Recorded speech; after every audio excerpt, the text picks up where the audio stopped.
हर छोटे दुकानदार की मेहनत को वाकई सलाम है। दिन रात एक करके जो बिजनेस खड़ा किया जाता है, उसकी बात ही कुछ और है। पर आज हम बात करेंगे उस एक चीज की जो मेहनत के साथ मिलकर आपके मुनाफे को पंख लगा सकती है, और वो है फाइनेंशियल डिसिप्लिन। नहीं नहीं, ये कोई बोरिंग कागजी काम नहीं है, बल्कि ये आपके बिजनेस का असली रॉकेट फ्यूल है। तो चलिए सीधे मुद्दे पर आते हैं। तो सबसे पहले उस एक जानी पहचानी उलझन की बात करते हैं जो लगभग हर महीने के आखिर में सामने आके खड़ी हो जाती है। बिक्री तो खूब हुई, गल्ला भी भरा, लेकिन जब हिसाब करने बैठे तो सवाल वही का वही, यार पैसा गया कहाँ? ये सवाल दिमाग में घूमता रहता है ना। ऐसा लगता है जैसे मुनाफा हाथ में आते आते ही रेत की तरह फिसल गया। और यकीन मानिए, ये सिर्फ आपकी कहानी नहीं है, यह हजारों दुकानदारों की रोज की सच्चाई है। और मजे की बात यह है कि इसी उलझन में ग्रोथ का रास्ता छिपा हुआ है। और देखिए, ये कोई छोटी मोटी भूल नहीं है। अपने फाइनेंस का सही से ट्रैक न रखना, ये समझ लीजिए कि एक दीवार की तरह है जो आपके बिजनेस को उसकी असली रफ्तार पकड़ने से रोक रही है। तरक्की का रास्ता इसी सवाल का जवाब ढूंढने से शुरू होता है। अच्छा, अब आते हैं दूसरी बड़ी सिरदर्दी पर। बिजनेस को बढ़ाना है, नया माल भरना है, तो पैसों की जरूरत तो पड़ेगी। अब लोन के लिए अप्लाई किया और फिर रिजेक्ट। ये बार बार क्यों होता है?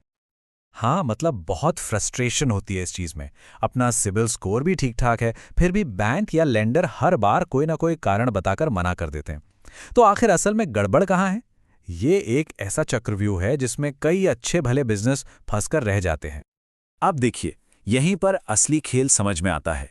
ज्यादातर लोग ये मानते हैं कि भाई अच्छा सिबिल स्कोर है तो लोन की गारंटी है, पर असली कहानी कुछ और ही है।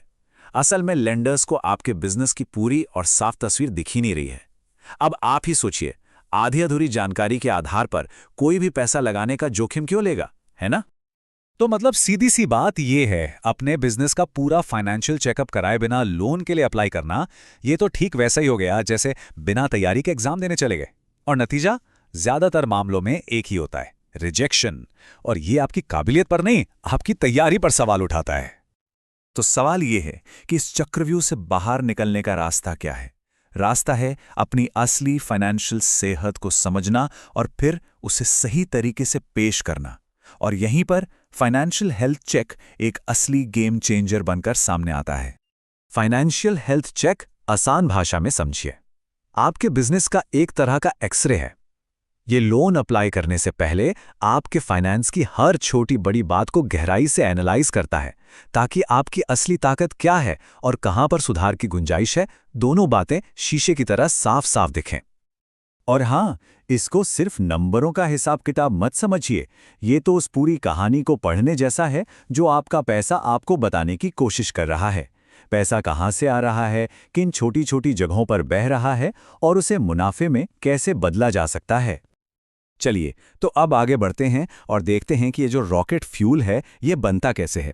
अब हम फाइनेंशियल मैनेजमेंट को एक बोझ की तरह नहीं, बल्कि मुनाफे को आसमान तक ले जाने वाले एक पावरफुल टूल की तरह देखेंगे। तो इस हेल्थ चेक में होता क्या क्या है? देखिए, मेनली 3 चीजें होती हैं। पहला, आपकी सिबिल रिपोर्ट की गहरी जांच, ताकि स्कोर बेहतर करने के मौके मिलें। दूसरा, यूपीआई स्टेटमेंट की जासूसी। जी हां, सही सुना, वो छोटे छोटे खर्चे जो नजर नहीं आते, सब यहीं पकड़े जाते हैं।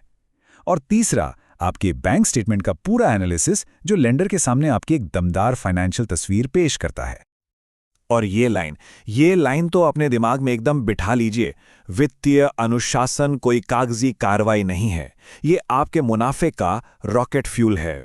बस इस एक सोच को अपना लीजिए, क्योंकि यही वो माइंडसेट है जो एक आम दुकानदार को एक स्मार्ट दुकानदार बनाता है।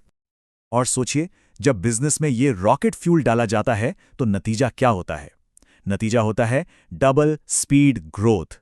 और ये कोई सपना नहीं, बल्कि सही फाइनेंशियल मैनेजमेंट से मिलने वाला एक असली रिजल्ट है। अच्छा, ठीक है, ये सब बातें सुनने में तो बहुत अच्छी लग रही हैं, लेकिन सवाल ये है कि इनको अपनी रोज की जिंदगी में, अपनी दुकानदारी में लागू कैसे करें? एक स्मार्ट दुकानदार बनने का एक्शन प्लान क्या है? चलिए देखते हैं। बस ये 4 आदतें आपके बिजनेस की तकदीर बदल सकती है। नंबर 1, घर के और दुकान के खर्चों को बिल्कुल अलग अलग रखिए, मिक्स मत कीजिए। नंबर 2, चाय के खर्चे से लेकर बड़ी पेमेंट तक हर एक लेन देन को लिखिए। नंबर 3, अपने कैश फ्लो को समझिए, मतलब पैसा दुकान में कब आता है और कब जाता है, इसका पूरा हिसाब रखिए। और चौथा, अपनी ब्यूरो रिपोर्ट पर नियमित रूप से नजर रखिए। और अंत में बस एक बात याद रखिए, असली तरक्की वो तभी शुरू होती है जब आप पैसों के मैनेजमेंट को अपनी पहली प्राथमिकता बनाते हैं। ये कोई और काम नहीं, ये आपके बिजनेस की नींव है, उसकी जड़ है। तो अब सवाल सिर्फ एक है, क्या आप अपने बिजनेस को वो ईंधन देने के लिए तैयार हैं जिससे वो डबल स्पीड से दौड़ सके? क्योंकि याद रखिए, अनुशासन ही वो असली ताकत है जो आपको अपनी मंजिल तक पहुंचाएगी।